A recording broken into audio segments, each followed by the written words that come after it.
18 WJTS Sports presents the Forest Park Rangers versus the Jasper Wildcats. This game is brought to you by Carpet Warehouse, DuBois County Tire and Supply, Meringer's Plumbing, Heating, and Air Conditioning, Ubilar & Sons, The Gaslight, Sternberg Ford, Westside Dairy Queen. Let's go down to the court. Welcome to Jasper High School. Tonight the Jasper Wildcats are in a cross-county rivalry ball game against the Forest Park Rangers. The Wildcats 3-7 on the year against Forest Park, standing at 6-4. Hello, everybody. I'm Craig Schneider, along with Jason Stamm and Jeremy Markos on the video. And all right, well, Jason, now we're kind of bouncing around as far as the schedule. We played Corydon Central last week, a non-conference game, or Tuesday night, and then now Forest Park tonight.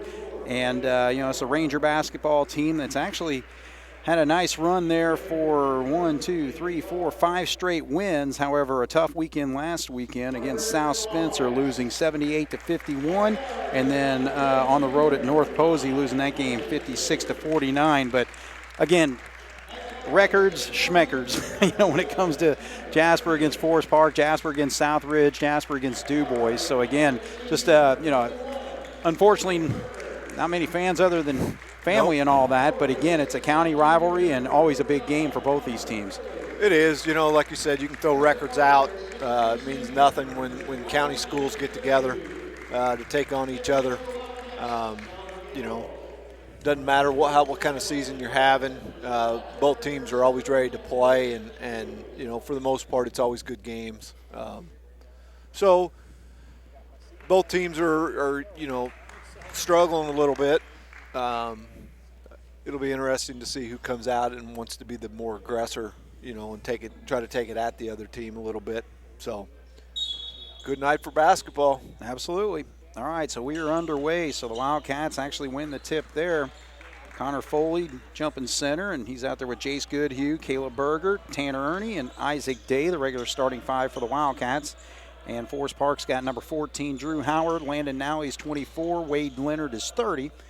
32 is Simon Jacob, and Blake Hagedorn, number 44. So, and Forest Park in his own there, Jace. Yeah, they're in a I'm not sure what you want to call it. I don't know. I think they're playing man. Okay, yeah, it looks. Yeah, first the way they were kind of positioned. Well, they're not guarding out very high. Three-pointer. Now, two. So Goodhue starting things off well for the Wildcats offensively. 3-0. 2. Oh, I'm sorry, 2. It was just a 2. Okay. Who was that? 44. Hagedorn. All right, so 2-2 is our score.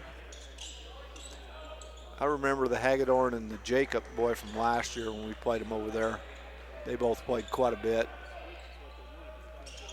Cross court over there. Berger drives to the lane, kicks a wing shot there, does not go, but good battle there by Goodhue. So Goodhue active in the ball game early on, and Connor Foley cannot snag that rebound. All right, so that's going to be a blocking foul down low, so Jace will pick up that personal foul. Going to the line to shoot 2 will be Simon Jacob, number 32. You don't fault Jace for his hustle there, but there was no way he was going to get there and be able to take the charge there. He'd have been better off just kind of sliding out of the way instead of trying to slide in under the guy.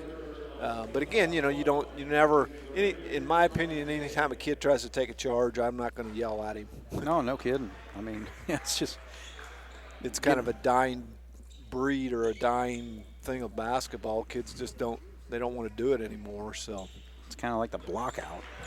Exactly. So 1 of 2 from the foul line there. So the Forest Park Rangers with an early 3-2 lead, 6.5 on the clock here in the first quarter.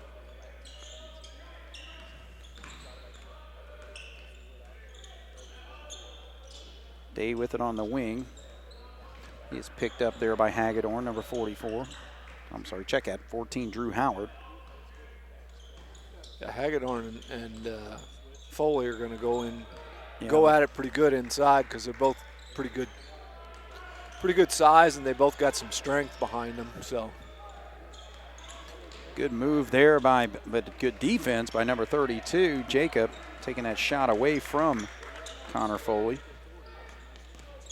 So the Rangers with the basketball, moving around the perimeter there, and backing out is going to be Leonard. He gives it up on the right side. Feed down low. There's the one-on-one battle between the big men.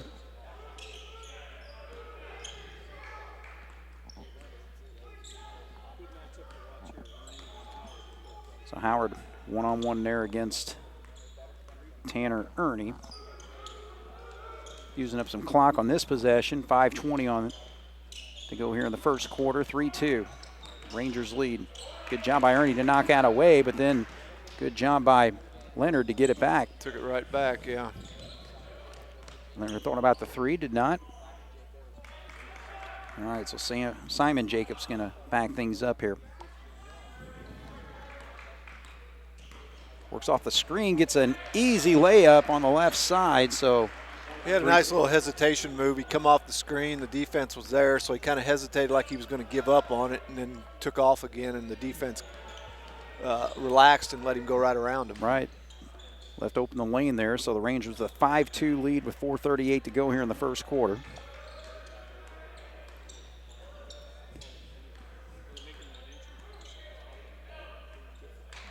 There's a little isolation play there.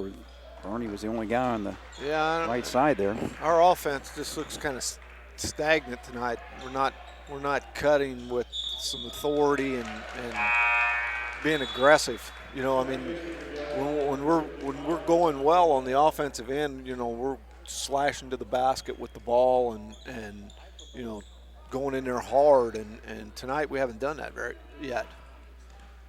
So Heichelbeck came in for Foley, I believe. Yes.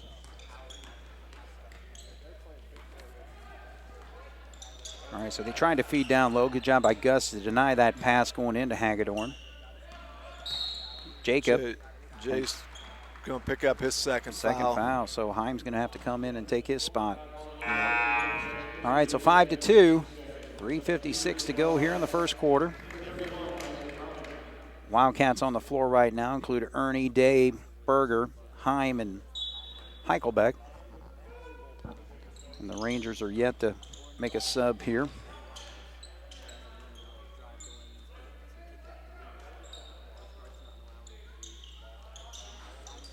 The opening was there for Jacob. He launched it and is going to go out of bounds to the Wildcats. So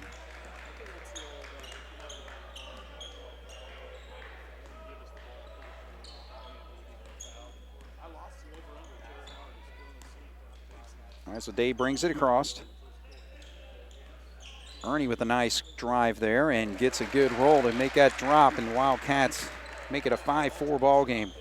So that's what I was talking about. It got, you know, he did a good job of getting to the basket.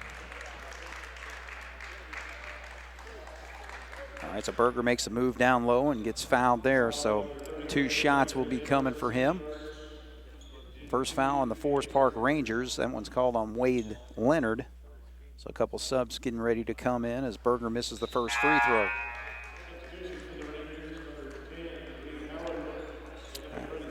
Cooper Ubelor, one of them, number 34. Reed Howard, the freshman's the other one, number 10. All right, so Berger pops the second foul shot there. Both teams are 1 for 1 from the free throw line, or 1 of 2 actually from the free throw line. Tie ball game at 5. Feet inside trying to make a move against Ernie is Drew Howard. Hagedorn, a lot of slapping going around, no calls. I think he got away with the travel too.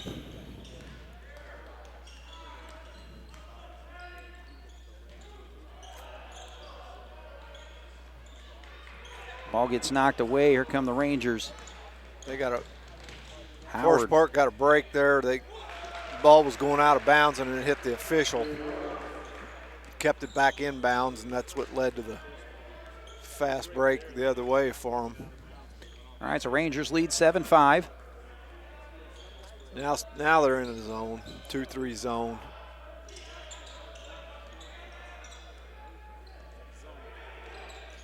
Ernie takes advantage of the opportunity, but Gus gets the rebound, cannot get the putback, so now 7-5, still our score, 2:14 to go. Travel. And that is a walk right there by number 34, Cooper Ubelor. Spencer Englert's in for Ernie.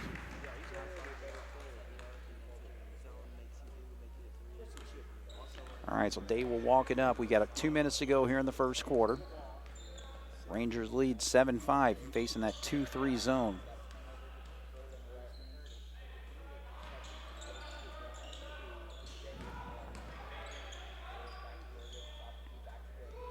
Day not hesitating this time. He's going to pop at 3, so first 3 points for him, making it an 8-7 ball game.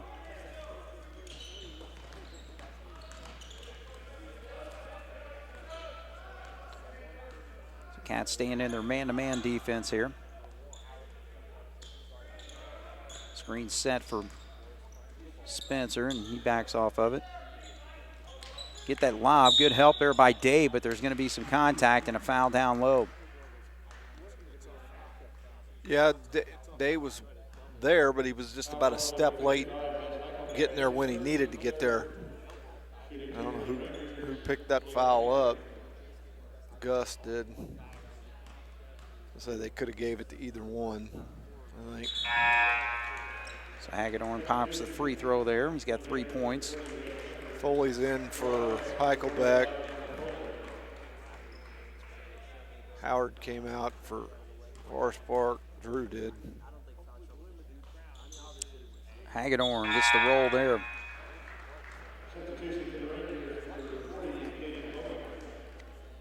So the 2 free throws give Forest Park a 1-point lead, 9-8. Minute 25 to go as the Cats break the press quickly.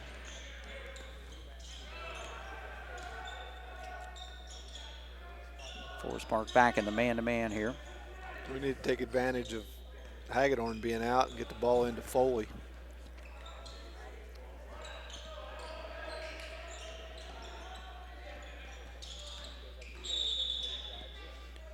Three seconds on Foley. I was just getting ready to say he's going to have to get out of the lane.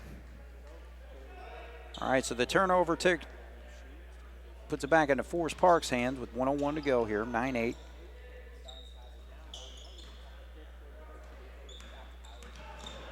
Howard's able to get it over to Leonard. Shot fake down low and puts it up and in. Yeah, Foley had to kind of back off there. He didn't want to get another foul.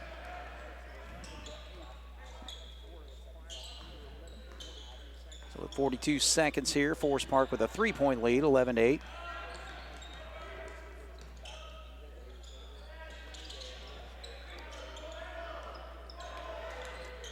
Day drives to the lane, puts it up, in and out. Tough shot at shooting one way and going the other. Foley can't put that one up, so we got 21 seconds. Forest Park looking to build on his 3-point lead.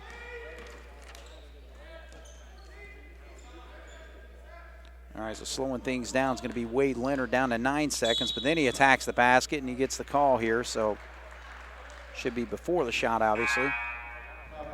However, that's the 4th foul on the Wildcats here. All right, so you got Jacob coming back into the ball game. You've got number 14, Drew Howard, back in. They want to get their shooters back in here to the last 8 seconds. So Ernie's going to come in, so we got a little bit, I was going to say more quickness, but he came in for Day, though. All right, so 11-8. I think it was more for the defense than anything. Shot in the corners on the way is going to be short, so Forest Park's not able to build on that 3-point lead. So we end 1, Forest Park 11, Jasper 8 here on 18 WJTS. Hopefully I got their numbers memorized a little bit better. All right, so the Rangers with the basketball to start the second quarter with a 3-point lead, 11-8. Jacob trying to work off the screen, but they're going to call Forest Park. Illegal screen. So he's actually calling that on. I thought he said 11, but there ain't no 11 out there. Maybe it's 10. No, they're calling him 44. 44. All right, so Hagedorn. No, I don't think they know. 44.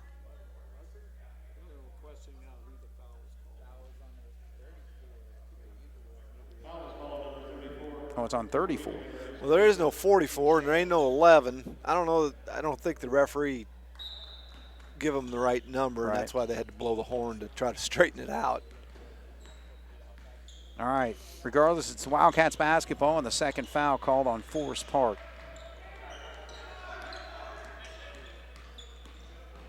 It's a Beekler. How he got away with the travel there, I don't know. Yeah, probably. And shot does not go the other way for Drew Howard, so see if the pace picks up a little bit here as Day attacks down the lane. He's double teamed and then has to kick it back out to Ernie. Looks to me like we're standing watching too much tonight. We're, whoever's got the ball, everybody out, the other four guys are kind of like standing around watching them try to do something, and it's like, they need to cut, move, and flash to the basketball and try to get the ball so they can score. Oh, he got hammered. Yeah, Day totally got slammed by Reed Howard there, number 10. All right, so now it's a third foul on Forest Park. Cats have had 4 fouls called on them. 6:57 to go as Gus is going to check back in.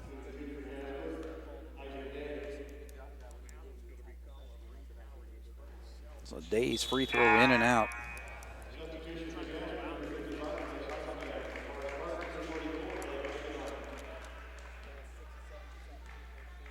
So Foley sits for the Wildcats. Hubler sits for the Rangers. Second foul shot is good. So 11-9 our score. 6:52 to go here, second quarter.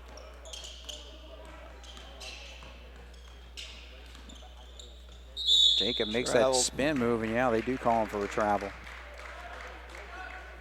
All right, so neither team, playing the lights out and doing, it's kind of a whole game so far. Yeah, played almost, minute and a half, and there's been 1 point scored.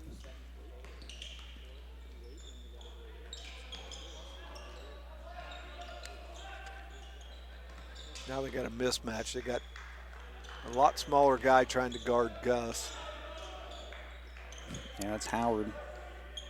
He's got Gus extended all the way outside the three-point line.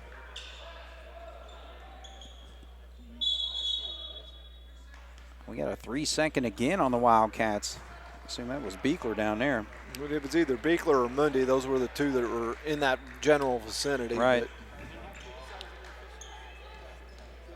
All right, so Day's going to pressure the ball coming up, and he throws it right into the hands of Mooney, and quickly the other way is Beekler for an easy lay-in. Howard just turned and chucked that. He knew where his guy was supposed to be, but he forgot to look to see if a Jasper player was there. Beekler was just standing there. Right. Basically threw it right to him. So Howard, this is what they should have done a long time ago. That Howard is a freshman, and kids that, I don't care how good you are as a freshman, you're not used to the pace and the pressure. Yeah, just right in your face. I would be all over any freshman that plays. Some of them can handle it, but I would at least pressure the heck out of them and try to see if they can. Well, that's the thing. Find out if they can or can't. Yeah, exactly. He had 2 turnovers right there within probably 10 seconds of each other. All right, so the jump hook for Gus doesn't go. Tie ball game at 11. Spin move. Shot. Good play there by Drew Howard for his 4th point. 13-11, Cats trail. Gus. And Gus pops that 3, so set up nicely.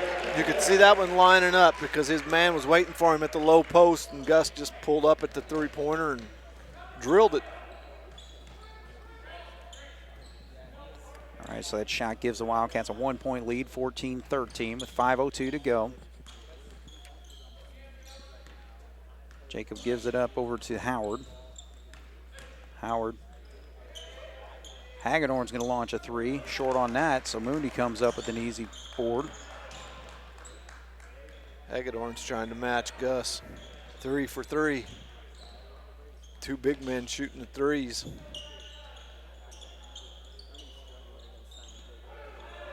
See, we got Ernie's there with the ball, and we got 4 guys on the opposite side of the floor just standing there watching.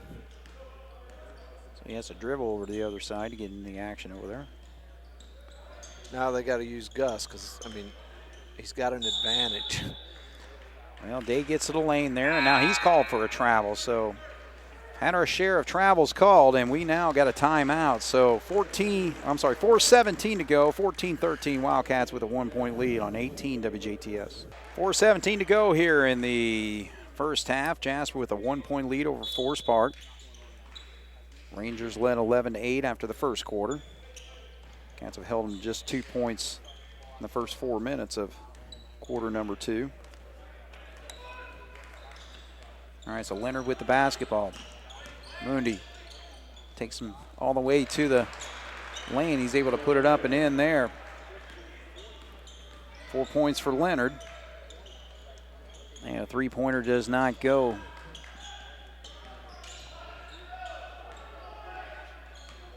Gus making a move and gets an easy bucket there. So Gus, 5 points for him in the quarter and makes it a 16-15 1-point lead for the Wildcats. And we got an over and back. Yep.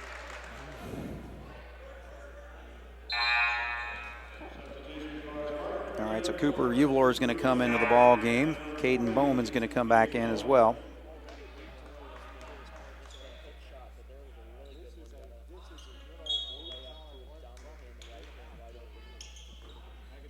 One thing we haven't heard much in this quarter, or actually we haven't seen many fouls called. No.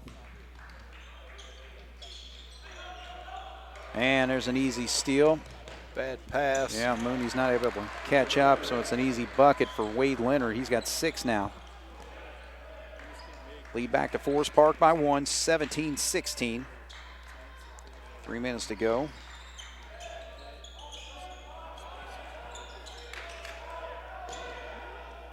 Foley lobs it down low, and coming over from the other side to knock that away is number 34, Cooper Ubelor. So I think the officials are going to get together to discuss it.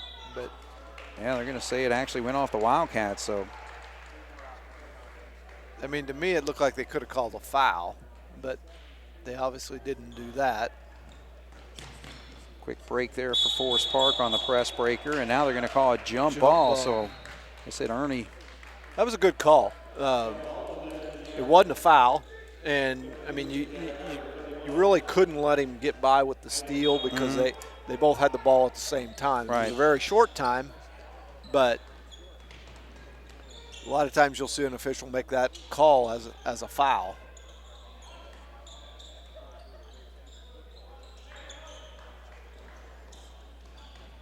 Mundi attacks baseline, and a nice little teardrop shot there for him. 2 points for him. Now lead goes back to the Wildcats. A little seesaw battle right here, 18-17, and Forest Park calls the timeout. So David Welp in his third year, 36-23 in his career at Forest Park, calls the timeout. Jasper 18, Forest Park 17 here on 18 WJTS. Nally will inbound for the Forest Park Rangers. We got 2.5 to go here in the first half. Jasper with the 1-point lead over the Rangers. This is about the typical type of ball game you expected to see. Berger with a nice job getting a steal and going coast to coast there for his first bucket. He's got 3. 3-point lead for the Wildcats. Maybe the biggest lead for the Cats so far. Yeah. I think it is. About the biggest lead in the game for either side, probably. Rangers led by 3 at the end of the first. Yeah. All right, so we're inside of 2 here. Jasper's in a little 1-2-2 zone. They're not really trapping out of it. Now they do when they get it in the corner, but. So Drew Howard. Ubelor's got it now. Nally moves it over to the other side. Trying to pass over there. Good job by Ernie to steal that ball. He is on the left side, and he's just going to little runner jump shot there, but now it's about on the floor. Wasn't a great shot. No, I don't think you so. know, he did a good job of getting it stolen and then got down the floor with it, but you know, would have been a good time to pull it out and, you know, run a little offense off of it, and we didn't, and it ended up with, you know, a quick fast break down here for Forest Park to score. Right. All right, so Englert in for the Wildcats. Jacobs back in. Hagedorn's back in. So Forest Park pretty well getting most of their regulars out there for the last 59.9 of this first half. 2019, Jasper with a 1-point lead. And we got another whistle. Man, this is going to be an offensive foul called on Berger this time. Englert, I think. Yeah. Okay, Englert. Right, I didn't see what he did, so I can't say whether it was a good call or not, but it kind of came out of nowhere. Yeah. All right, so 5th foul on the Wildcats. See if that comes into play with 49 seconds to go. Cats in the zone.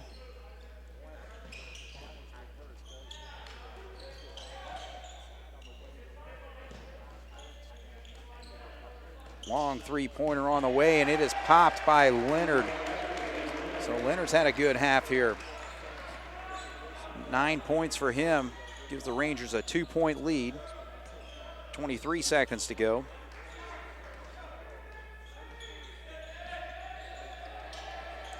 Englert hands off to Day here with 14 seconds. Jacob will keep an eye on him as he sees what kind of move he makes with 8 seconds to go. They had Englert with a back cut, back door. Oh, and they end up calling a travel on Day. I don't know about that. Well, that's going to give Forest Park a chance to extend their lead. It's a 2-point lead, 22-20 with 4 seconds. Going to have to be a quick one. Get over to the wing. Tough shot put up, and it's drilled. Right at the buzzer, Cooper Ubalor. He kind of had to hesitate there, and his defender went by him, and then he was able to get that shot off just at the last split second. Kind of just threw it up there. I know. So 25-20 is our halftime score. Forest Park up on the Wildcats by 5. So Jason, kind of a late run there. The Wildcats were just up by 3, and now Forest Park with 8 straight points. Well, it's kind of, like we were just talking, it's what you expect when you got 2 county schools playing. It's going to be – it's a game of runs. Like you said, Jasper went on a little run, got up 3. Next thing you know, Forest Park goes on a run, scores 8. Now they go into halftime up 5. It's one of those games where, I don't feel either team's going to run away from each other. It's going to be back and forth, about like the Southridge game was. That one went back and forth, and I think this one will be the same way. From just kind of watching a little bit in the first half, I felt like Jasper's offense was a little stagnant. Didn't feel like they were cutting, with some authority. When you say cut or move, there's a difference between just out there going through the motions and being out there and doing it like you mean it. Right. Going quick, going hard, not just go out there and cut and, run around. So I think that's probably one thing Coach will probably, want to try to see him do a little bit better job the second half. So. All right, well, we'll take a halftime break. Forest Park 25, Jasper 20 here on 18 WJTS. All right, we're back once again here at Jasper High School. The Wildcats against the Rangers here on 18 WJTS. Craig Schneider, Jason Stamm, and Jeremy Markos bringing the action tonight. And the Wildcats trailing Forest Park 25-20. Quick look at the scoring for the Rangers. They are led by Wade Leonard's 9 points. Hit a 3-pointer there in the second quarter. 6 points for Drew Howard. Three points for Simon Jacob. 4 points for Blake Hagedorn. And hitting that last second 3, Cooper Ubalor off the bench. And for the Wildcats, 4 players have scored, including Isaac Day's 4, 2 points for Tanner Ernie, 3 points for Berger, 2 points for Jace Goodhue, and 5 points for Heichelbeck. Oh, check it back. Mundi and also Beekler scored as well. So Wildcats 20, Forest Park 25, and the Rangers will have the ball to start second. And quickly, they call a 5-second call. So now they run a second off the clock, and there should be 0. It should be 8. Right. All right, well, just count 1 extra second, I guess, when you get down there. Because the clock should have never started because it technically never got in bounds. That's pretty nitpicking, though. No, I know.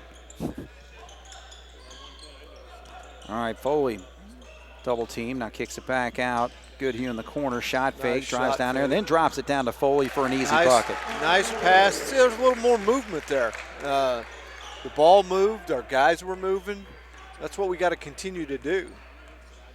And again, we'd like to see Foley get more involved with the offense. He's first 2 points for him on that shot there. Jacob with it, and that's Goodhue picking him up in the lane. Now he spins, and they call another travel. One of the most travels I've seen called all season in one night. Been a lot of them. Yeah. But the majority of them I've seen, so they must be pretty bad if I see them. Right. All right, so the Wildcats will bring it up here, 25-22. Rangers with a 3-point lead. So again, we'll see if this becomes a little bit more of a dogfight. Nice back cut by Ernie, who just didn't get him the ball. A lot of dribbling. Right. See, that's what I was just saying. We're not moving. Feed inside to Foley. He's able to recover, but a little too far behind the basket. Right there, he should have took a dribble, squared himself up, gathered himself. That's definitely a walk there. And would have been able to hit the shot, but instead he caught it off balance, and he tried to throw something up, behind him. Yeah. He couldn't get it up there. All right, so 25-22. Jasper with the basketball, trailing by 3. A minute and a half here into the third quarter. They switch a lot of their screens, and that's why it's a little bit tougher for guys to get open. But when teams switch screens or switch men on a screen, if the guy that sets that screen rolls, he's going to be open. And we're not doing a very good job of that. Plus, we end up with mismatches like Foley right now has that. Who is it? Ubilar on him. Yeah. He can't guard him. But again, he's got to get into a spot where he can get the basketball. But Ubilar cuts him off there. Now they go baseline. Jace has to save it. Berger three-pointer does not go. But Day is able to recover, and they're going to say it went off. Day going out of bounds there.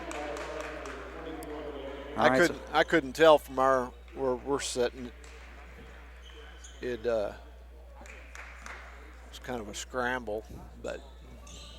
All right, so Simon Jacob with the basketball inbound over there to number 14. Drew Howard bringing it up against Tanner Ernie.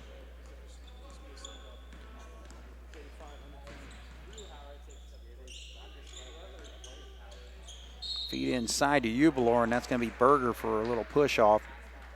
He beat him to the spot. And that's what Caleb was behind him trying to catch up. That's what got him the foul there. Rangers inbound into Jacob. He sees a wide open 16-footer and pops it. I'm not sure what good you kind of let him go after he got the ball in there.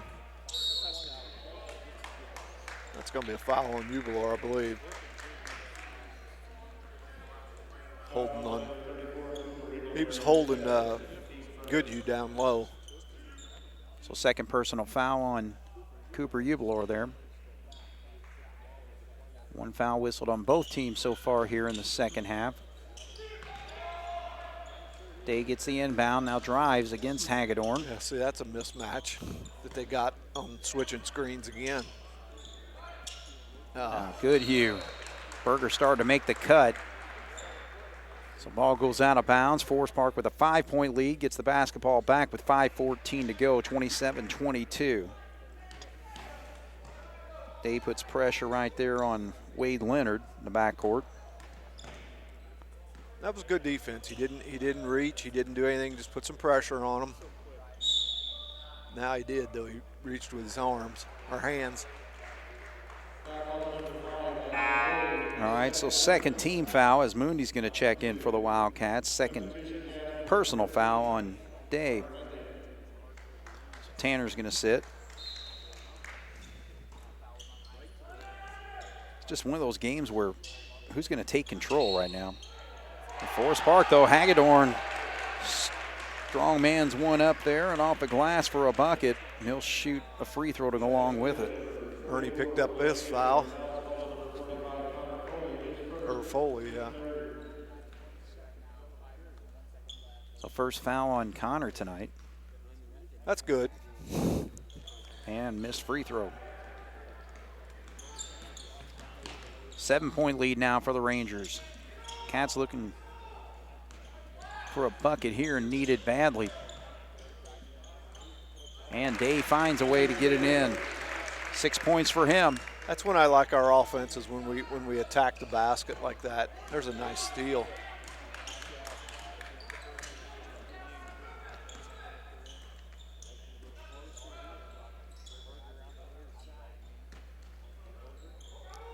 Berger picks up his dribble. Let's get over to Connor. Hagedorn almost got it. Day's going to launch the three. Misses there. Oh, he does get his follow, but misses again. So Day having a little struggle tonight. Jacob recovers, drops it for an easy bucket and a foul. So Drew Howard, 8 points for him, and he's going to go to the line shooting for that ninth. 29-24, 4:11 on the clock. Or check at 31-24. As Gus Heichelbeck checks in. Ernie's back in for Day. Reed Howard has checked in for the Rangers.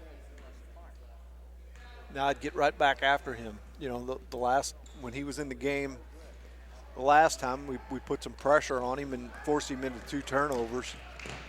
Jump stop for Berger in the lane, gives it up to Heichelbeck, now down to Mooney. Mooney makes a spin move, puts it up, and a little short on it, but he's going to go to the line to shoot too. That'll be the 3rd foul whistled on Ubelor. That foul kind of bailed him out because he was kind of in no man's land there, and he was determined he was going to shoot, and it wasn't going to be a good shot.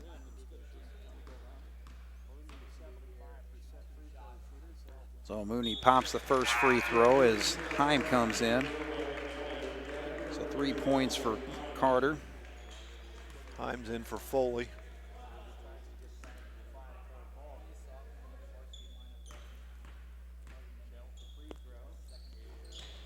So misses on that second one. 6-point lead for the Rangers. We're inside of 4 here in the 3rd quarter. Drew Howard will drive, make a spin move there. Nice play, but short on the shot, and Berger comes up with it. It's good defense by Ernie. Forced him into a really tough shot. Heim looking for Heichelbeck, can't get it down to him. Good defense there by Hagedorn to deny that down the post. 31-25. Cats trailing with the basketball. Berger up top. Now this time, Hagedorn's going to be called for the foul as he climbed a little too much on Gus that time. So 3rd foul on Forest Park. Cats will inbound down low. Get it into Gus. Gus makes a little spin move there and kisses it off the glass. So Gus with 7 points. Gus is very good at his spin moves for his size. He stays under control when he does it. He's got a lot of nice inside moves.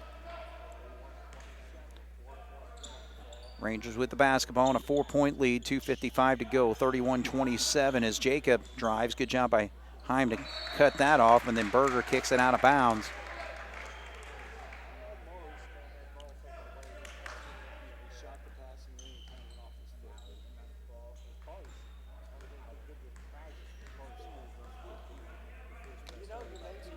Drew works off that screen on the left side, gives it up to Jacob.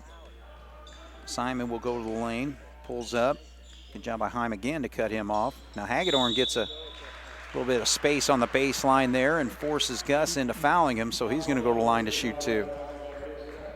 Fouls are racking up here in the 3rd quarter already.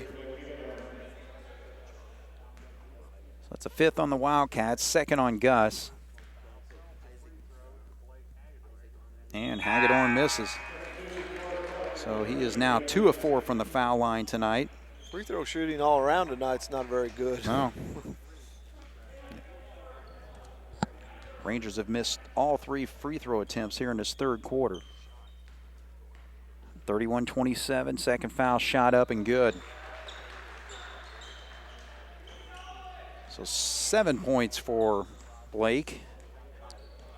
As Tanner brings it up, gets it over to Carter. Heim with it. Missed Gus inside there. Get it to him. Just lost the handle of the ball. Kind of took his eye off of it, but Cats luck out and get it right back.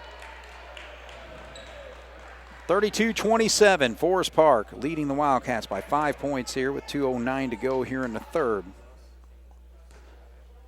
Rangers had an 8-0 run to finish out the second quarter to take a 25-20 lead.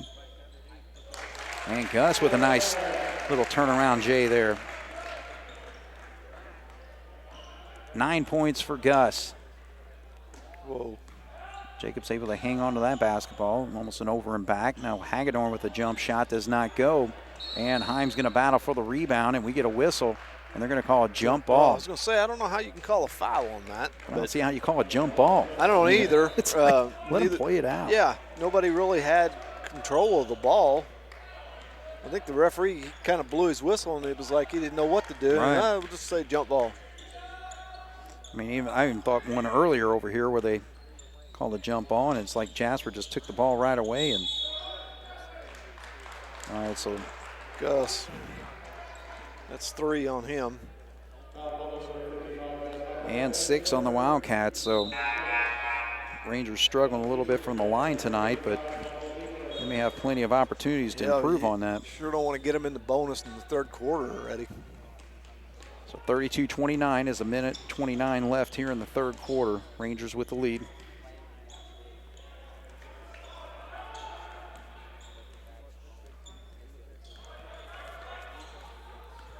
Howard works off the screen, then stops. He's short of that, or inside that three-point. Oh, they called it a three-pointer. I thought he had a step inside. So Howard's got 11 points for the Rangers. 1 minute to go as Mooney drives there. Picked up by Leonard. Feed into Heim. Heim tries to make a move. Gets good position, and he actually draws the contact, so he'll go to the line to shoot 2. Rangers leading 35-29. We got 51 seconds to go here in the third.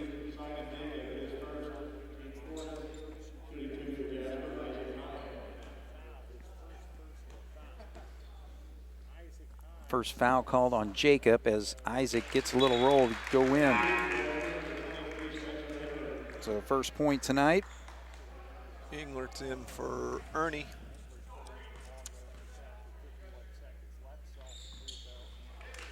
And second foul shot's good.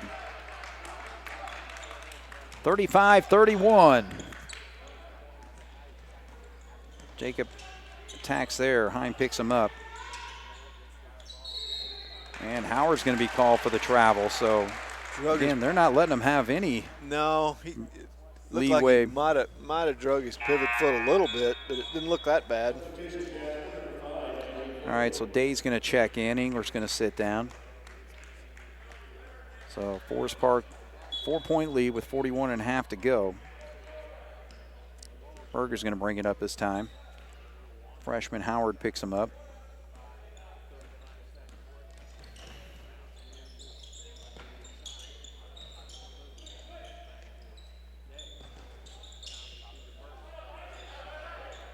.22 seconds as Carter gets a good look, but he's short on the shot. So Drew comes the other way. Stop, pop, and gets the roll. So he's starting to heat up a little bit. 13 points for him. And he makes it a 6-point lead for the Rangers with 6 seconds to go as Berger drives to the lane. Gives it out to Dave. 3-pointer on the way, and he swishes it. Big shot, and just what the Wildcats needed to end this quarter. 37-34. Forest Park leads here on 18 WJTS. So Coach John Gable breaks up the huddle there, and the Wildcats come back on the court. Forest Park will have it to start here in the fourth quarter. 37-34. Rangers with a 3-point lead.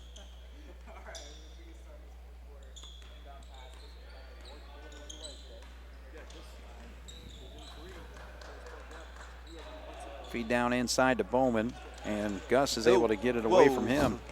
Almost threw it right back, though. Yeah, we got lucky there. Gus from 3. Drains it. So Gus again.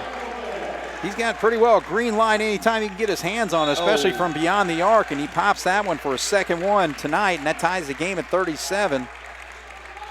They just about come up with a nice little steal there. Right. Kind of Forest Park hangs on to it as Ubler is going to bring it up. Leonard feeds it over there, and too easy for Connor Foley to pick off. I was going to say, somebody better help Connor, though. We don't want him bringing the ball up the floor. All right, so Tanner's got it. Isaac now. See, Gus has got a mismatch out there. But with the mismatch he's got right there, I'd rather see him down on the low post block than out behind the three. I know he can hit it, but it's too lazy on the pass there by Ernie.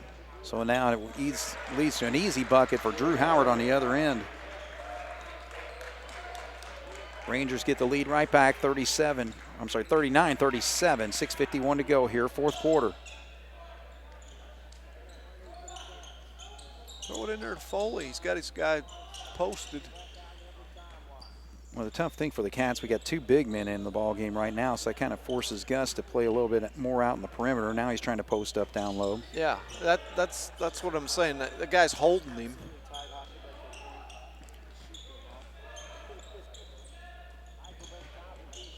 He thought about it. Connor, it's a one-on-one. Good move there on the baseline. Just can't get it to drop, though, but he'll go to the line to shoot, too. But that was just too easy. You got to make that shot. It's a nice move, but you got to finish it. You know, I mean, he made a great move, went baseline, and got a good shot, got a good look at the basket, but just didn't finish it.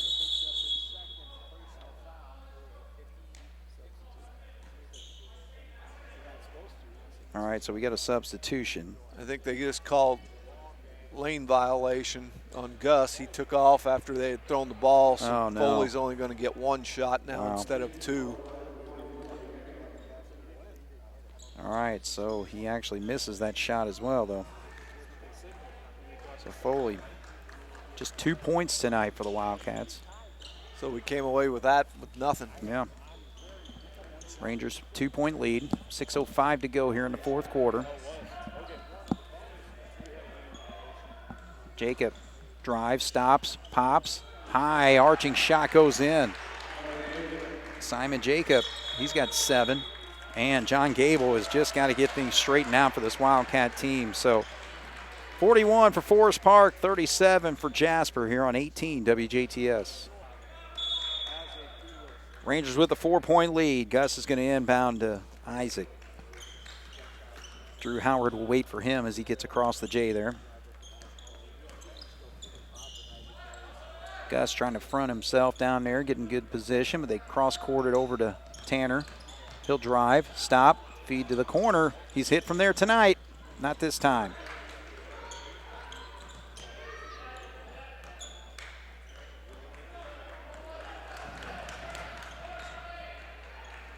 All right, so Jason, 5:20 to go. What do we got to do here? Well, for one, we got to take care of the basketball, and we've got to play a little bit better defense. You know, again, like we've said all along, it's been a game of spurts. You know, Jasper got up, Forest Park come back. You know, Forest Park got up pretty good a while ago. And that's going to help that lead right there. Howard's gotten a lot of rolls here in the second half. I mean, he's done a good job of getting the shot up there, but the rim's been awful kind to him too because the ball's bounced around and went in.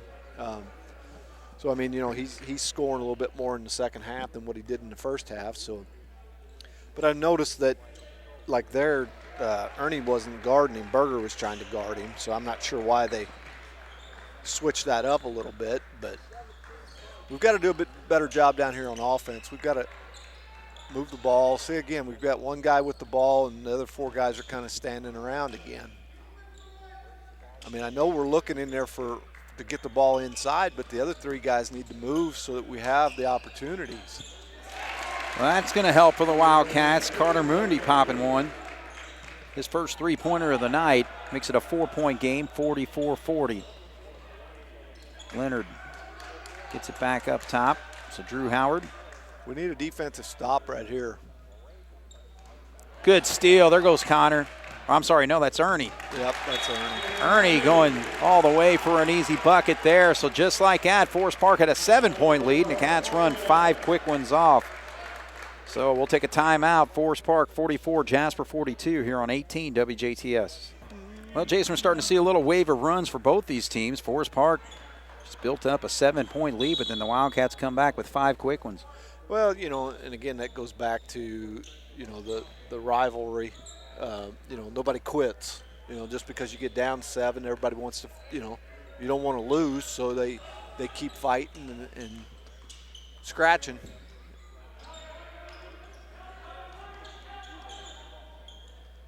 Trying to look for Hagedorn down low.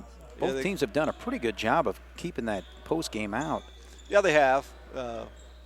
Goodhue's in there now, and I guarantee he's gonna fight it for every inch he's got. I mean, he's gonna give up some size, height-wise, and some weight probably, but I guarantee you, ain't nobody gonna work harder than what Jace does.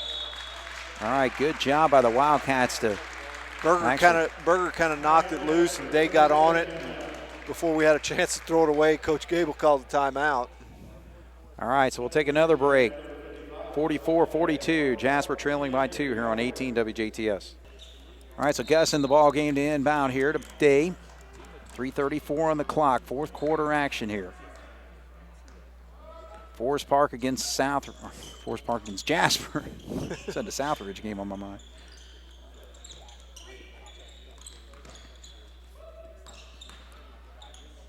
Good job by Ernie to find that opening.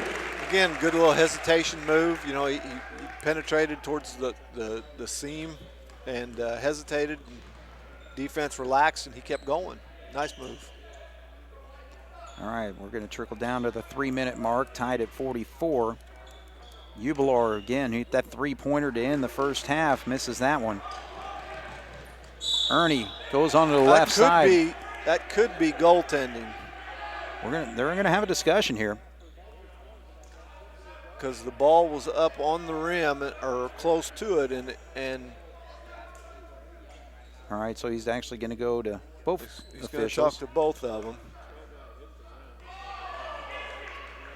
No, they're not going to call it. They're going to give him 2. All right, so I guess they're not going to. You missed it.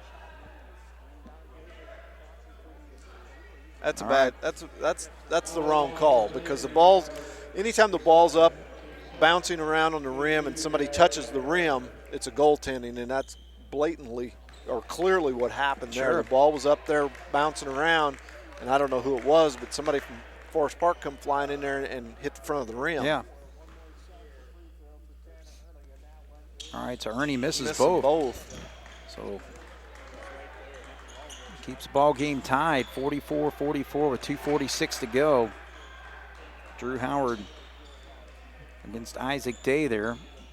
Hagedorn trying to set a screen. I think they were trying to get that Ernie to switch, but they couldn't get the job done with. I think I've seen. Yeah, Howard misses that 3, and so Gus comes up with a loose one. Drive, and they're going to call an offensive foul on Carter Mundy. There, that's just a little bit of inexperience there. We got the basketball. You want to be a little more careful with it. Again, he's being aggressive, going to the hole, but. Yeah, Coach John Gable is just not happy. He's still all over the official. Yeah, it stems from that play and the goaltending play, I think. It's the same official that made both calls. Right. Forest Park got lucky there. Jacob mishandled the ball, but it looked like a pass right to his teammate.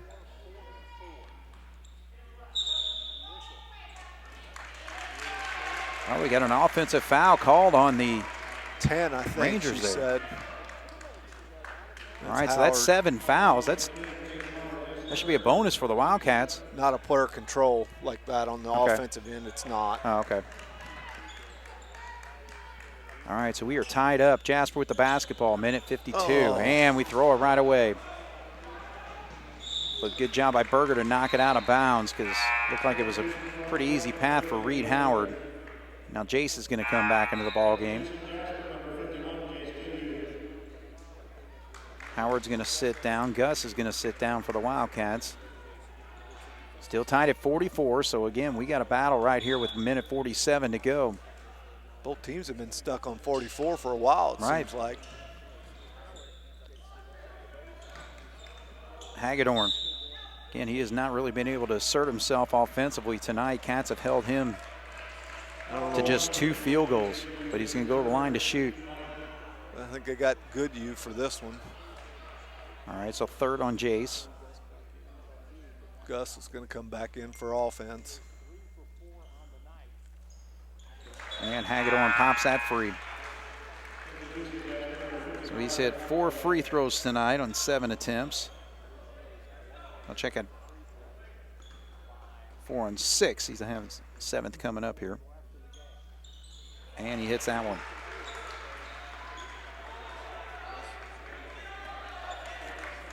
Two-point lead for the Rangers. Minute and a half to go, and timeout going to be called by John Gable to try to set something up here. Very valuable possession for the Cats. We'll see it when we come back. Rangers up by 2 here on 18 WJTS. Cats with the basketball, trailing by 2. Mundi in the corner. Ernie, not going to hesitate. Shoots the 3, does not go, though. Howard with the board. So Drew's going to bring it up. We've got to have a defensive stop here. Can't let them get a bucket of any sort here. So they're going to continue to run their offense, even though they're up by 2 here with a minute 12. Yeah, they don't need to shoot. I mean, they just got to take care of the basketball. Said that like he almost lost it, and he does steal it this time. Ernie the other way with an easy bucket. So just what the Cats need to tie this ball game. We're inside a minute. Tanner Ernie having a nice 4th quarter with 6 points. Drew Howard, 18 points for him. Now he gives it to Hagedorn. He launches a 3 and drills it from way out.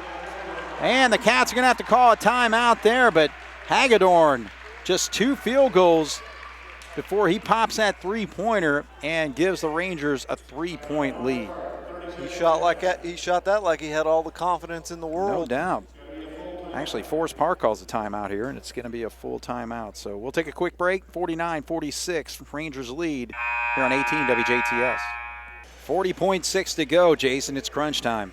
It is. We can't have a trip down the floor here where we don't score. We need to, we don't necessarily have to have a 3 yet, but we have to have points, obviously. All right, so Berger with it. Feed into Gus. So Gus actually, they call the foul before he's able to get that shot off. So Gus looked like he had good position to put one in. Still get the bonus, so. So it's going to be a 1-and-1 for the Cats. Just the 8th foul whistled on Forest Park. 2nd on Hagedorn.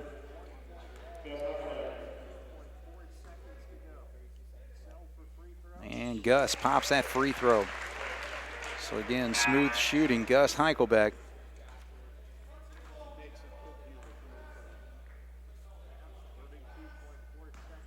Two-point game. And second shot does not go, though. Oh, now they were so right there. They were so quick on the jump balls early, and right there they had that opportunity again, and they let that one go. Yeah. All right, so the foul's whistled, and this is actually double bonus time. Yeah. So 10th foul in the Cats, even though it's Tanner's first. So we got 28.6 to go, Rangers. And they pulled Goodhue back. They won't put him in for defensive ends because we'll end up on offense, so he leaves Gus in. So Simon Jacob hits this one. It's going to make it a 2-possession game. 50-47, and he misses. So opportunity for the Cats here, though. Time running out with 25 seconds, and John Gable's wanting to make sure his team understands what's going on here. Full timeout.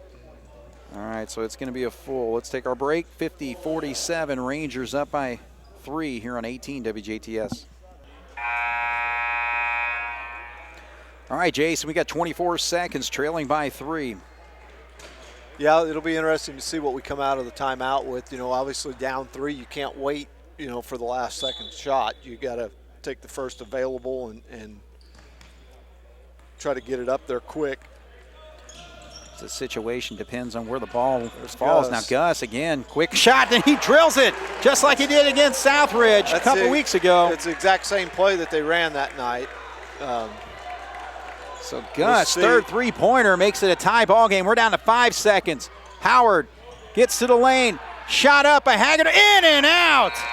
Oh man, what a sequence there for the Rangers to close things out, but we're gonna go to overtime. But man, Howard got to the lane where he's hit some shots tonight, and then a follow by Hagedorn doesn't go. But man, what a shot by Gus Heichelbeck down here. Jason, explain what happened there. You know, it was the exact same play that they ran against Southridge, and I'm really shocked that it worked just from this, the way film is nowadays. You know, I mean, it's out there immediately. Yeah. So I'm surprised that they didn't pick up on that. Right. You know, and talk about it in the huddle when coming out. Hey, you know, here's what's going to look. Now, you know, from watching that play, Gus is probably like the second or third option out of the play. Right. So I don't think it's one where, you know, everybody expects him to shoot it right away. You know, they're looking at these other options, but it's still part of that play. Sure. And we were fortunate enough that, you know, Gus was open again and Just you know, drilled it. He's hit 2 huge shots, the same shot, you know, against both county schools. So it's a great shot. And like you said down there, then on the other end, you know, Howard did what he's been doing, getting to the basket. His ball rolled around, didn't go in, and Hagedorn got the rebound. You know, and what was funny, and I'm glad, but there was a lot of banging and everything else down there, and the referees, the officials just kind of let it play out. And that's what you need to do in that situation. You know, if a kid is blatantly fouled, then yeah, but if there's a little pushing and this and that going on, let them play. Right. So. Well, as we do in overtime, we're going to jump things up here, and we'll see if the Cats can take control like they did against Southridge in the overtime period. But Forest Park gets the jump there, so 3:53 just underway here. 50-50 is our score. So get it down into Hagedorn. And they're going to call the foul, I believe, on Gus. No, I think they gave it to Foley. They gave it Foley? Okay. Yeah, and I mean, that looked like a situation where Connor was just in the wrong place at the wrong time. I mean, I wouldn't have thought he would have got that foul, but he did. All right, so our situation here is free throw is missed. It's double bonus for Forest Park. 8 fouls on Forest Park, so Jasper will be 1-on-1 when they go to the line.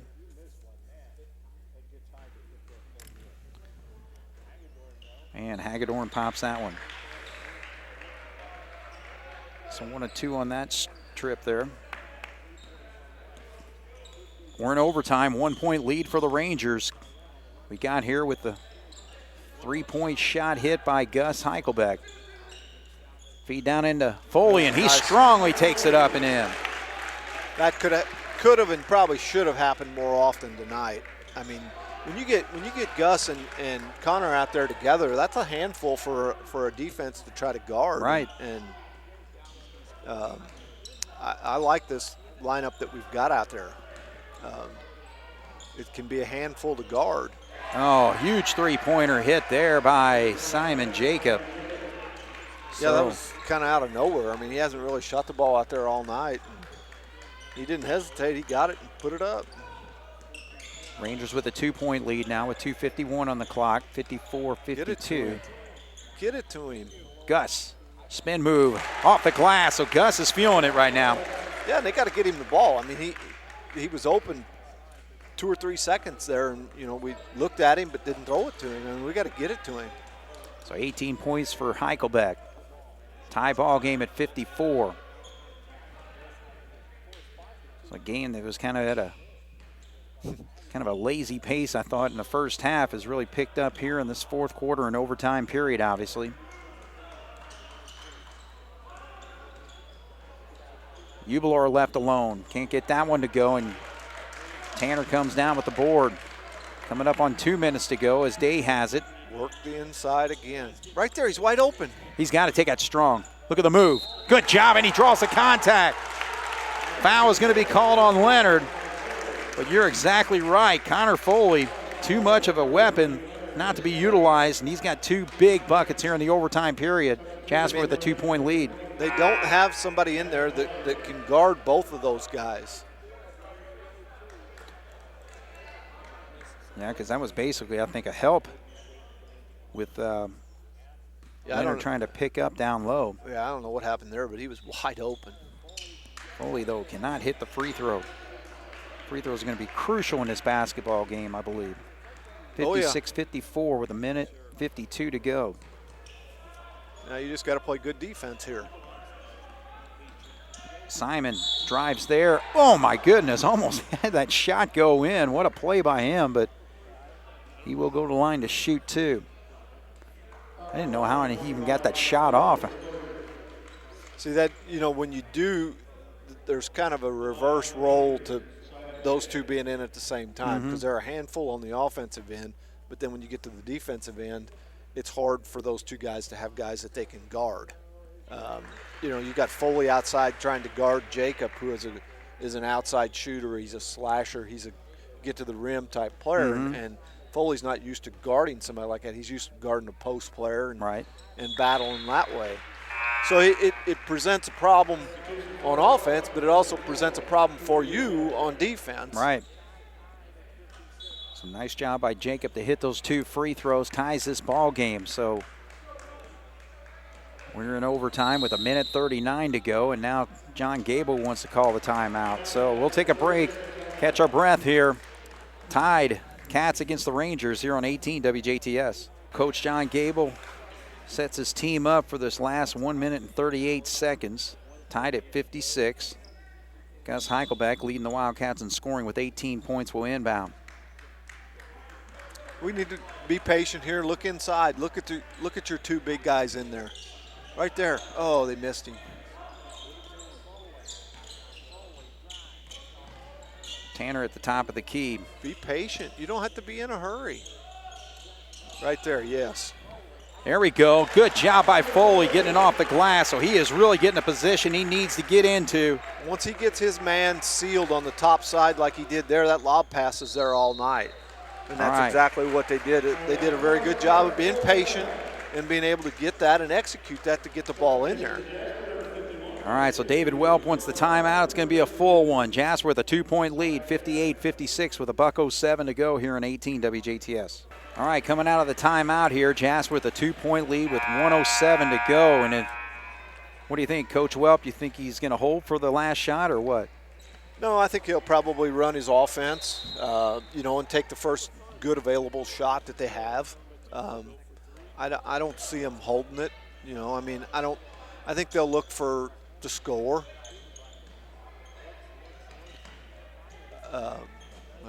Simon Jacob way short on the 3. That was a quick one. I don't. To me, that's not a good shot on their part. Now we just need to be patient. We don't need to shoot the basketball. We just need to take care of it. But the thing is, that's been a trouble for the Wildcats in some ball games. If I was Coach Gable, I'd call, and he did. I don't know. I would have called timeout, and I'd get my best ball handlers in there. Yeah. Yeah, both teams, though, only have 1 timeout left, though. Well, that's true. So Berger's going to step to the line. It's like any game in overtime. Most of the time it comes down to free throws, and that's where we're at in this stage. You hit your free throws, you're going to win this game. You don't, you leave the door wide open. You do. Berger again shooting just 60% from the line. Now even if 6 of 10. So he hasn't been in the line many times this year. If you hit this one, it's still a 1-possession game. So. And he misses both. And they said he stepped out of bounds. So great good hustle there, though. Yeah, great hustle. All right, situation, 2-point lead for the Wildcats. Forest Park with the basketball. And we got 36 seconds to go as Drew Howard, who's led this team with 18 points tonight, brings it up. So now Tanner needs to not let him get the ball back. Don't let Howard have it back. Because this is what he's going to do. He's going to want to shake and bake and do all that stuff. Tanner, nice job cutting that off. Oh, boy, he missed Leonard underneath. Yeah, he did. Berger lost his man. Yeah, Welp's like, hey, man, if you guys aren't going to get something going here. We got to call a timeout and set this up. So, all right, 14.4 to go, Jason. 2-point lead for the Cats. You know, and you know, there's a lot of different ways coaches can play this. You know, from Jasper's standpoint, you can come out of this timeout with a new defense totally. You can come out in some type of zone. You can come out into a trapping defense, you know, where they make a pass, you know, and just put them in scramble mode. But when you do that, you also open everything up for a possible layup, right? You know, or a possible easy shot. So, you know, most of the time as a coach, you will say, okay, let's just lock down. Let's just play straight up man to man. You know, make them beat you with a shot. Don't let them, you know, beat you on a back cut or something like that. Make them hit a shot to tie it, you know, or hopefully not win it. But, you know, so it'd be interesting to see what Coach Gable does. I mean, he's got his defensive team in there. He's got Goodhue in with Berger, Day, Ernie, and Heichelbeck. So, like I said, you know, what do you do? Well, we're manned up right here, so they try to set a play there for Howard. But Leonard's got it. Now he's going to drive. Look at that. It just opened up for an easy bucket. And Jasper's got a timeout. And John Gable does call it, so 4.6. But, yeah, my goodness, I think it was just so much focus on Drew Howard's play there that it just – what they did, they used Howard as a decoy because they put him all the way over here in the corner, and Ernie stayed with him. He was in no-help defense, which meant if somebody's man beat him, he wasn't going to help because they weren't going to leave Howard open, and that's exactly what happened. They set a high ball screen at the top of the key. They came off of it. We didn't do a very good job of hedging the screen. I don't know whose man it was that set that screen, but he's got to jump out there and hedge that screen and force that guy to go out higher and wider so that whoever, I think it was Berger's man, but he would have had time to recover to cut the guy off from going to the basket. Yeah. And we didn't do a very good job of that. But from the same sense, you know, I'm sure Ernie was told don't leave Howard, because had Ernie left Howard and went in and stopped that drive, it would have left him open for a three-pointer. Right. So that's a big bucket by Wade Leonard. Easy left-handed layup, so the Cats with the basketball. Well, do we go to the well for the third straight time? You know, do we run that same play? It's on the opposite side of the floor. Right. Not much time either. It's still the same play, but right. But yeah, you're right that we don't have as much time. All right, so a chance for the Cats to win this basketball game. 4.6. Day gets it. He's going to drive. He's going to have to get a shot off. Where is he going with it? My goodness. I don't know why he gave it up, and who is he giving it up to? Well, I think, you know, and I don't know. I don't want to speak for the players or the coaches, but from the looks of that, they were setting up a play in the opposite. There was a play for, I think Mundi was set up over there, and Mundi cut, and he threw it to where he thought he was or was going to be. So. All right, well, we're going to double overtime. We're going to take a break here, 58-58 here on 18 WJTS. All right, both teams score 8 points in the first overtime period, but we're going to jump it up all over again. Hagedorn gets the jump again. So Wade Leonard hit the big layup to tie this basketball game at 58. Drew Howard, Cats held him scoreless in the overtime period. He still leads this team with 18 points. Yeah, Jacob hit a big three, too, in that overtime, I think, didn't he? Right. So we'll see if both teams are a little bit more patient on offense during this period. So far, Forest Park has used up about half a minute, and now there's a steal, and that's going to be a foul on Forest Park. 14, yes. Yeah. Good job by Tanner Ernie. I thought the referee, the way he was coming in there, was going to call it an intentional, but it wasn't. No. I mean, it shouldn't have been. No, he just come flying in there like it was. Yeah. And, I mean, it was. I felt like it was the right call because, I mean, Ernie had the steal, and it looked like Howard came from behind and tried to grab the ball and actually grabbed his arm, I think. But we got to hit our free throws. I mean, we hit them a while ago. We win the game in overtime. Right. All right, so Ernie, who had missed 2 free throws in the fourth quarter, hits a big one there. 59-58, 3:23 to go. We're in the second overtime of this basketball game. And second foul shot is good. So 2 for 2 for Tanner Ernie. 60-58 quickly as Howard, and Berger gets in position. See what they call? No, they're going to say. They called a block. But I don't know whether they're going to count basket the basket. Good. So Drew Howard, as I mentioned, held scoreless in the first overtime period. Gets a big bucket there to tie it and has a chance to give the Rangers a 1-point lead, but he misses. So both teams not sealing it at the line. I'm not sure what the free throw percentage is tonight, but it's not, both teams. Right. It's not very good. So Ernie's going to have to back up there. We need to get a little better spacing so that we give Gus some room in there. There's a foul on Jacob. Well, I don't know who they're going to call it on. They could have got either one of them, I think. No, they call on 34, so Ubler is going to get it. So, but still 2 free throws for Gus. 2 shots from here on out for everybody, so.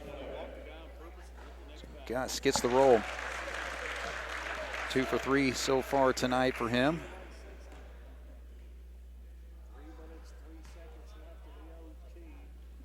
And misses the second one. So another 1 for 2 trip for number 55. Makes it a 1-point lead for the Cats, 61-60. Jacob will drive. He stops. Shot goes in. That's a tough shot. He kind of just threw it up there and he got the kind roll of the rim. So now it's the Rangers with the lead. 62-61, Foley with it. They could call 34 for holding. Look at him. He's got both hands wrapped around the back and he's got it around Gus, not letting him move. Good feed into Connor Foley, and it goes up and in. Nice position there by Foley to handle that pass, lobbed in by Heichelbeck, and off balance, he puts it up and in. So Foley, 10 points for him, but he's yet to hit a free throw tonight. He's got to hit one here. I was going to say, this would be a nice free throw to hit here. Nope. So he is 0 for 4 on the night. 1-point lead for the Cats. Drew Howard goes down. He can't get it. Good rebound there by Heichelbeck. He gives it right back, though. Too high off the glass, though, and Cats come down with it. Now we're going to have a foul here as Berger got popped in the head there. So getting a little physical here for the Cats, and they're actually checking Berger's eye. He might have a little. Well.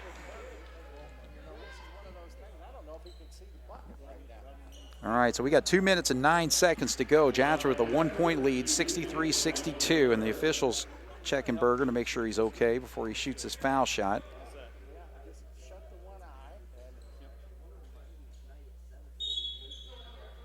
All right, they're going to call a injury timeout here. I don't know if he wears contacts or something. I don't know if that might be the problem.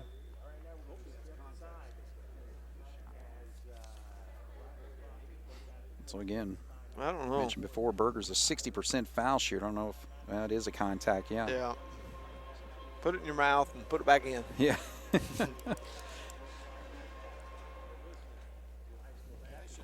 All right, so Jason, here we are with 2:09 to go. 1-point lead for the Cats here. Huge free throws coming up for. Down to free throws again, Craig. Yeah, I know. It's the same old song and dance. If you hit free throws towards the end of the game, you have a very good chance to win. And, right.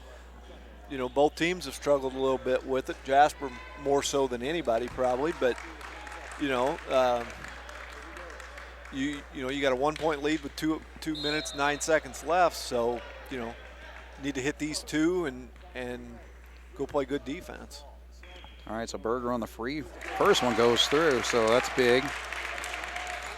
And he was 1 for 4 prior to that, now 2 for 5. And he gets the other one to go, so 2 big free throws to make it a 3-point lead now. 65-62, 2:08 on the clock. Drew Howard's going to bring it up. 20 points for him tonight. Oh. He does not hesitate again as Simon Jacob. He hit one earlier. It was kind of that same play, yeah, because it was shot in the same position. Now we just need to be patient. You know, if we can get the ball inside, throw it in there. If not, just work it around the outside. Still plenty of time though with 1:43, so the Cats are going to work their offense. You're not in the mode to hold the ball. You're in the mode to work it for a good shot, cut, move, pass. She's got the 5-second count going, and then she stops it. Nope, and John Gable calls timeout though. Yeah, because I was watching the official there, and she was about ready to call a 5-second, I think. All right, let's take a break. 1:30 to go. 3-point lead for the Cats here on 18 WJTS. Yep. We snuck Mundy in the game here for Foley. All right, so he's going to inbound. So I would look for him to not necessarily shoot this, but to be able to handle the ball and, you know, if they're going to foul somebody. But I was just going to say, you've got to. Just gave it away. And an easy bucket the other way, so it's a 1-point game now. You know, you've got a guy in there that doesn't have experience, you know, in a varsity game at crunch time like this, and not that many of these guys do, but at least some of them are, you know, a little bit older. Right. Upperclassmen, so that's the price you pay sometimes for that. But all right, so we're inside a minute. It's a 1-point game for the Cats. Now they're going to work the corners now. Simon Jacob all over Day. Jasper doesn't have a timeout, so, you know, if we get in trouble, we're done because we can't call it. Right. So. All right, so Isaac. I don't look for them to, you know. Ooh. Oh, Hagedorn fouls Gus. I'm okay with that. Sounded like they were trying to get to Mundy to try to get him up there, which, you know, I mean, Carter's a good shooter. Mm-hmm. His free throw percentage ain't the best, but, you know, for a good shooter. Well, Gus is having a struggle with the free throw line. Gus misses that one. So, I mean, you know, it doesn't matter what your statistics are. It's what do you do for me lately? Right. And he misses both. So Gus has missed his last 3 free throws. To win it on a 2. They got 1 timeout. But Howard drives, and he's actually going to go to the line and shoot 2 now. And again, you got to remember, Jasper doesn't have their timeout left anymore. So, you know, make or miss here, we've got to either, you know, protect the ball and go to the free throw line, or we got to come down and score without a timeout. All right, so Howard's going to step up. He's missed a few free throws tonight. But he gets that one to go, so that ties it.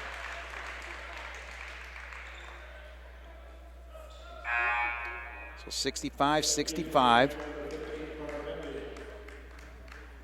Got to make sure you block out here. You got Ernie trying to block out their big man. You know, that kind of scares me. 2 clutch free throws hit by Howard. He's got 6 points in this overtime period, 24 in the ball game.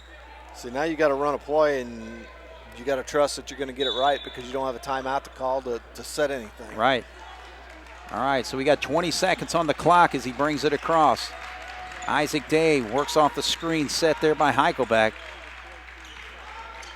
1-point lead, and they lose the handle of the basketball, and they're going to call a jump ball, and it is possession to the Wildcats. I'm not sure what we were trying to do there. We only need one bucket. We don't need a 3. Yeah. We need a 2 here. So and you know, in all honesty, we're probably better off here because we can come out of this with a set play. Right. Whatever we want to call. Coach Begley usually calls these and runs these. They get into Foley, can't handle the pass, and Forest Park comes up with it. Oh, man, Foley had an opening there, but I don't think he was quite expecting it, or just his timing was off, but, boy, it just went right through. It did. It went right between his hands. Oh, boy, that was a point-blank shot that he's been hitting here in this second half, actually in the overtime period. Yeah. So this is the second overtime again, 7.5 to go. Forest Park, 1-point lead, and stepping to the line is Leonard. Either way, I mean, you've still got a shot, even if he hits this one. It's just a one-possession game. But do you foul? But again, Mel, I don't know. But you know, here you are without a timeout. All right, so Forest Park subs. All right, 7.5. It's a 3-point lead for Forest Park. 68-65. So they're setting up their 3-point shooters out. 6 seconds. It's got to be a three. Gus launches it in and out this time. And Forest Park is going to pull off a big win over the Jasper Wildcats. 68-65 in double overtime. Oh man, that's the look you wanted, Jason. It was, it was contested a little bit, but it did everything but go in. I know. But again, we shouldn't have been in this position. We didn't execute when we needed to, and we let them,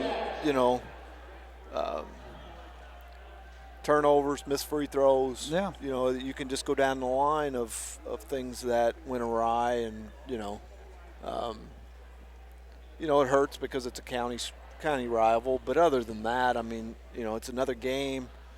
From that standpoint, as a coach, you look at it and think, did we get better tonight?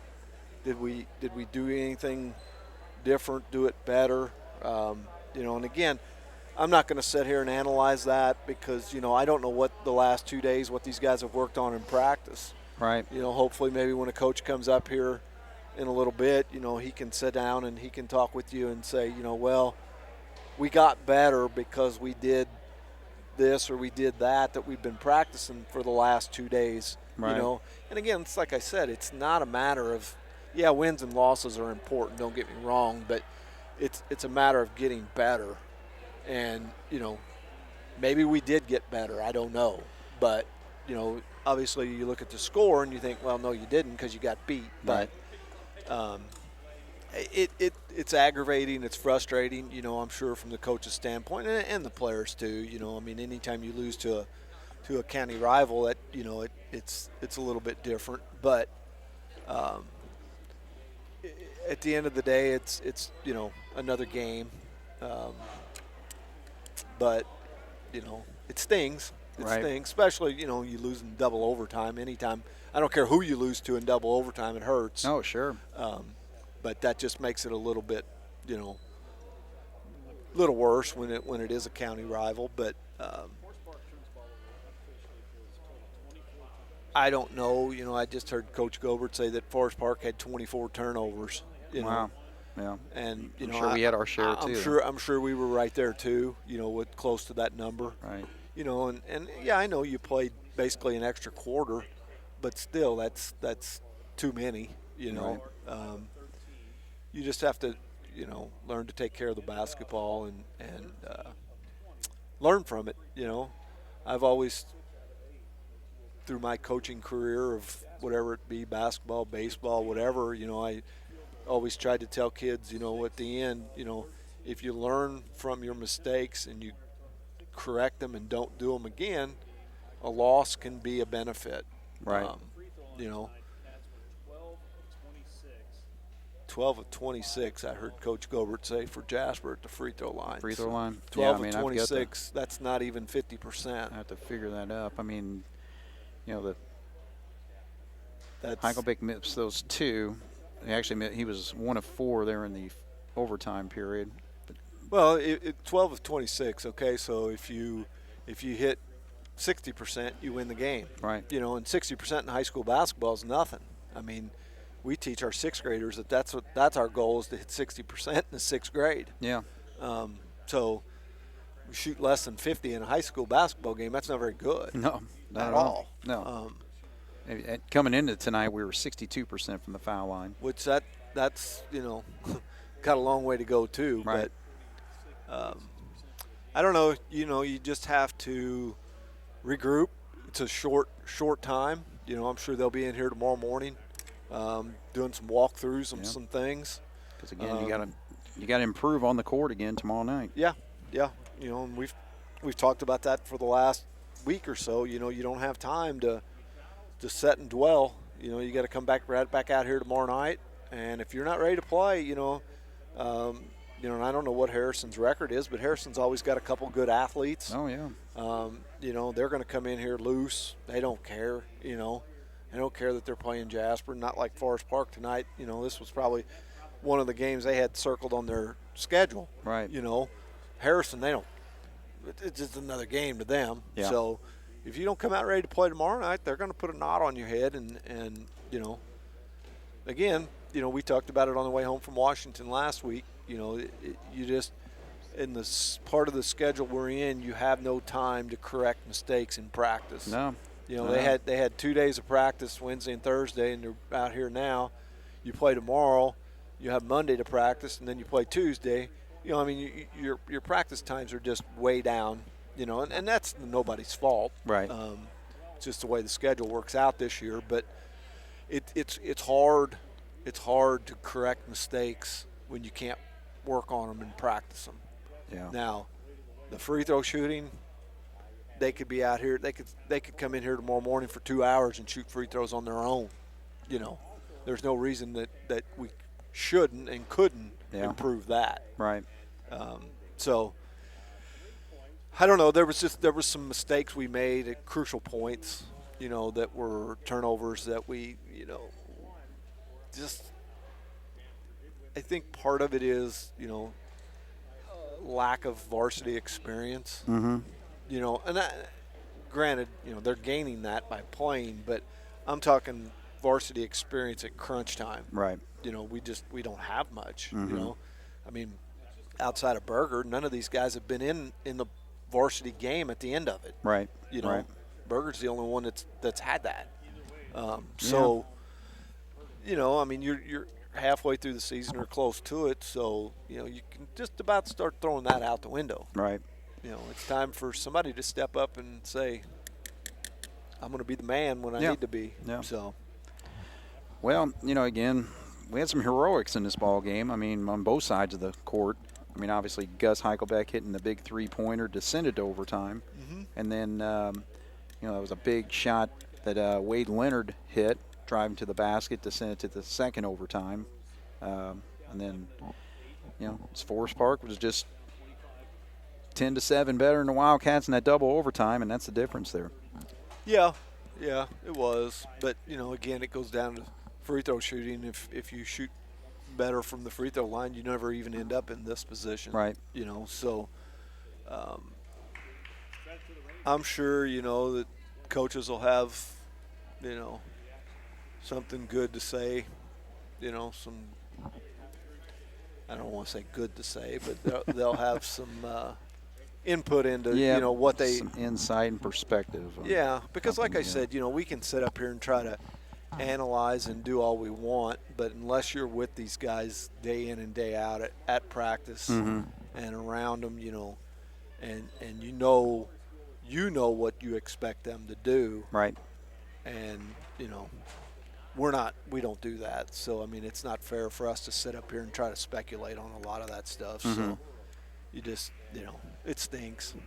But all right, well, Forest Park with a huge win tonight, double overtime, 68-65 over the Jasper Wildcats. So we'll have one of the coaches to come up here and give us their thoughts shortly. So we'll take a break here on 18 WJTS. We're back once again here. Coach Jason Albrand to break down things. Double overtime loss to the Forest Park Rangers, 68-65. What are your thoughts, man? Disappointing. You know, we thought, as you know, as a group, as a staff, that we, you know, like kind of like the Washington game, kind of just let one get away that we should have won, and at some point we got to find a way to close games. We can't, you know, we just keep getting in our own way. You know, we go on a nice little run. We'll play really well for a 3-minute stretch and do some really good things, and then it's like we just, you know, we catch our breath and we sit back and get on our heels, and in the meantime, the other team goes on a 10-0 run, and we turn the ball over, and we gotta, I guess we gotta grow up. You know, we gotta grow up and realize that if you're gonna win basketball games, you got to play, you know, 32 good minutes of basketball, not 16 or 18 or 20 or whatever it might be. I mean, you know, tonight, 20 turnovers. 11 of 25 from the foul line. I mean, you got to be really, really good to beat anybody I mean, you got to be a lot better than the team you're playing to have those numbers and still win a basketball game. No question. So, just regardless of how many overtime periods you play. correct. I mean, so that's why I say disappointed and giving one away. When you shoot 11 or 25 on your home floor from the foul line, then, I don't know what we can do. So we just got to grow up. We got to grow up. We can't feel sorry for ourselves, and we're going to have to man up a little bit. And we're in game 11 now. We're halfway through a season, and it's the the excuses of young are over, and these guys they played a half a season. And it's time to start executing at a higher level, and time to start doing your job and doing it well and doing it consistently. Right. I think that's our big thing. We just don't have a consistent, focused approach on both ends of the floor long enough. Well, where are our struggles? I mean, is it defensively, offensively, a combination of both? But really, if you had a whole week to kind of work with this team, what would we work on? Well, obviously, number one, this is our third straight game with 20 turnovers. I mean, we cannot continue to give teams the ball 20 times. Not only, how many points we had at halftime tonight, for example, they had hit 2 perimeter shots. One that was a throw from the wing at the buzzer, and another 3-point shot. They had 16 points in the paint. Now, I would bet that 8 or 10 of those came off live ball turnovers that turned into layups for them. Right. So you compound the mistake with the turnover with a bucket. So that to me is number one. We've got to find a way to handle ourselves more confidently, more fundamentally on the perimeter, and not hand the ball to their team 20 times. You're not going to beat anybody. We just can't. We can't overcome that right now. And I thought defensively, at halftime 22 to 25 to 20, I think at half. And 3 of those came, like I said, with the kind of a prayer at the buzzer. So I thought defensively in the first half, and of those 22, 16 were in the paint, and I bet 10 of those 16 came off live ball turnovers. Yeah. So how many times have we make a good play, we get a steal, and then we come back down, turn the ball right back over, or we take a bad shot, and then which leads to an easy run out for them on the other end. Yeah. So, being able, and how do you practice managing game-like situations? I mean, it's hard to simulate that. You can say, well, we'll put 2 minutes on the clock, and we got a 3-point lead, and the JV guys go out there and guard them, and maybe you put a 6th guy out there, and you can try that, but really it's different on game night. Right. I mean, if you play, you realize it's different. I mean, you can do all the simulating in practice, so that's just we're going to have to learn our lessons a little bit quicker, I guess, than we're learning right now. We keep, like I said, we keep it in our own way. I mean, we'll do a good thing, then we come about with a dumb thing, and then we're breaking even. And right now, like I said, we've got some nice pieces, we got some good players, but we're not good enough to commit 20 turnovers and beat anybody on our schedule. Right. Well, another thing, too, once we got into that overtime period, all of a sudden now Connor Foley's getting involved in the offense. Where was it for the first 4 quarters? If you can find the answer to that question, you let me know. Because he that'd be a good finally thing. found his game. That would be a good thing to find out. And that it's not Connor's fault. We're not blaming Connor, but to your point, I did think we did a pretty good job. One of the positives tonight is halftime, they were trying to front the post quite a bit. So we talked about flashing high posts, trying to get some high lows. And I thought we did a really good job of that at times in the second half, getting some easy buckets for our interior guys inside. So, and that was a positive. We executed end of a game, play again and hit a 3-point shot to put it in overtime. Right. But, we had a lead up to shooting double bonus with 30, 25, 23 seconds, and, you missed 2. Right. Well, now all of a sudden, now you make 2.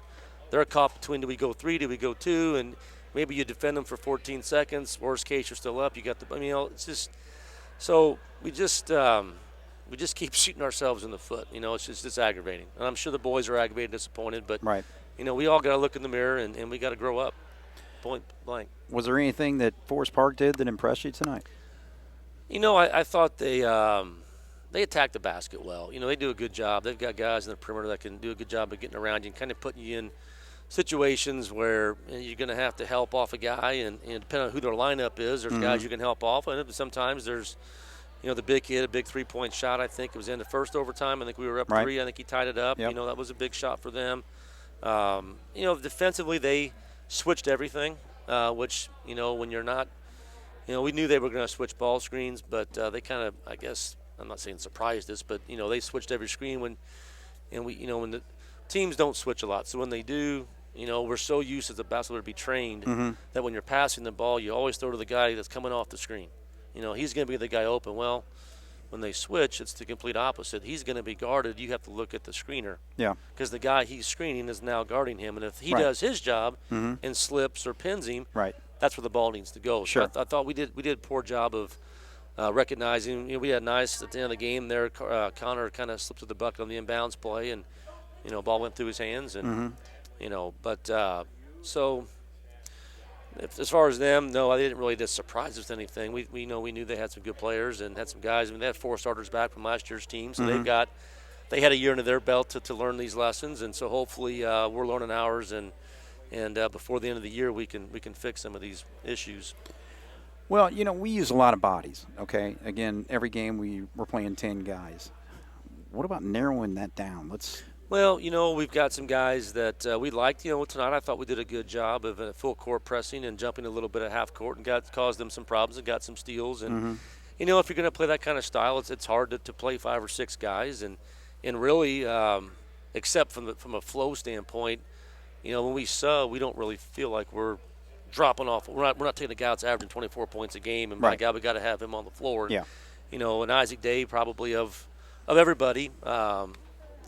Just because he, from a ball handling standpoint, is a guy that we got to have out there more than most guys. But we're trying to, build experience and trying to let that depth. And sometimes you have to go through some pains and some frustration to get those guys to learn lessons. So I think you'll see as the year goes on, it's kind of the point now where it's time to crap or get off the pot. If you like tonight, Connor started the game and probably wasn't as focused as we needed him to be, and he came out right away. He sat for quite a while. So I think, and if you don't sub early in the year and get guys experience, it's hard to then say, well, come sit down. We're going to put a guy in the game that's played 3 minutes in the last 2 games. So not that we're taking a guy out for just screwing around, but you got to holding people more accountable. I guess is where I'm getting at. Sure. If you're not ready to go, there's guys on the bench that are going to come out there and do the job, and hopefully when you get your turn like Connor did tonight, the encouraging thing was he went back in.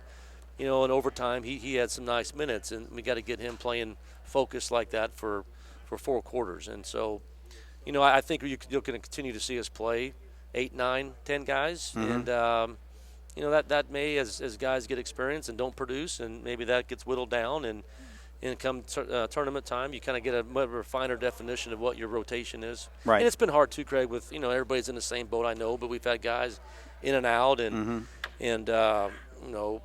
COVID and sitting out. It's for that too. It's hard to get in the flow. So to give these guys a fair chance, you got to get them out there and see what they can do. And they're all inexperienced, except for Caleb Berger.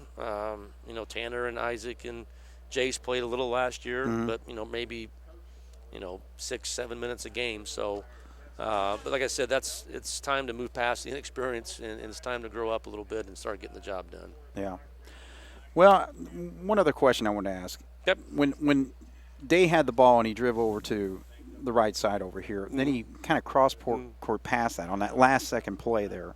Explain what the play was. Well, the play was we were supposed to get a cross screen and have our big come off the opposite block and roll in there. And if they were fronting or playing on the top side, then Isaac has the option to beat, kind of like pin him high, then beat your guy and go. And they pushed him off the block, and he was probably more at the volleyball line, and there wasn't much spacing in there. And Isaac needs to know you can't catch a ball with 4.6, take 2 dribbles, and then pass to somebody else in time for a shot. Right. So, there again, getting back to, in-game situations and in the moment, can you have the wherewithal to realize, okay, I got to catch this ball and take 1 dribble and feed the post, or I'm going to have to see it's not there and make a couple quick moves, moves, and shoot and see what happens. Yeah. And so that was the play. I was trying to get the ball, and says actually we were trying to get Gus on a cross screen and pin from the inbounding play. We ran it at the end of first overtime or sometime in the 4th quarter, little triangle side of bounds play, and I think Carter Mooney popped to the wing, and we had him inside. So we knew they were going to switch that screen, and so we were trying to get from the inbound guy to make that pass. Okay. And we didn't get it in there, but then Isaac flashed, and that's where, like I said, he was going to turn the corner or try to find a guy inside. So we were down, I think, 1. So at that point, you try to, draw contact and but what it meant to be tonight, I guess. All right, well, Jason, I'm going to let you go. It was a tough Thanks, night, Craig. and I know we got we got another big one tomorrow night against Harrison. We do. Coming in. Harrison's another. They're going to come in here and they're about 500. They've got a couple guys back from last year's team that took us out in the sectional, and they're gonna be athletic, and I don't think they've shot the ball real well consistently from the arc. So. If they're hitting shots from the arc, it's going to be, it's one of those pick your poison kind of games. They've got a couple. The Ringo inside's about 6'5", 6'6", right. and he's been 3-year starter, and so he's a load inside. So you got to kind of, do we stop the penetration in the inside game and force him to make some couple shots? And then tomorrow night we're going to have to take care of the basketball again. That's going to be, until we can do that, that's going to be a story that we're going to have to problem we're going to have to fix in order for us to turn things around. All right, well, we'll be here for it. All right, appreciate it. All right, Craig. thank you, Jason. Jason Allbrand. Tough interview, obviously, whenever we had a ball game like tonight. But, hey, Forest Park just 3 points better than the Jasper Wildcats in double overtime tonight. So 68-65. Quick rundown of the scoring here. They were led by Drew Howard. Big night for him. 24 points. Actually, 4 players in double figures for the Rangers. 15 points for Simon Jacob. 13 points for Wade Leonard. And 13 points for Blake Hagedorn. 3 points off the bench. That was a three-pointer hit right at the buzzer in the end of the first half by Cooper Ubelor. So 68 points for the Rangers. Cats 65, led by Heichelbeck's 19. 10 points for Foley, 10 points for Tanner Ernie, 9 points for Day. Berger with 5. So all, except for Ernie Englert, 9 out of the 10 Wildcat players scored tonight. Heim with 2, 6 points for Mundi, Beekler with 2, Goodhue with 2. So 68-65, double overtime win for the Forest Park Rangers over the Wildcats. They have improved to 7-4 on the season, and the Wildcats dropped to 3-8. And Cats back here tonight or tomorrow night against the Evansville Harrison Warriors. And Forest Park, next ball game is the 26th next week against Washington. So for Jason Stamm and for Jeremy Markos on the video, this is Craig Schneider.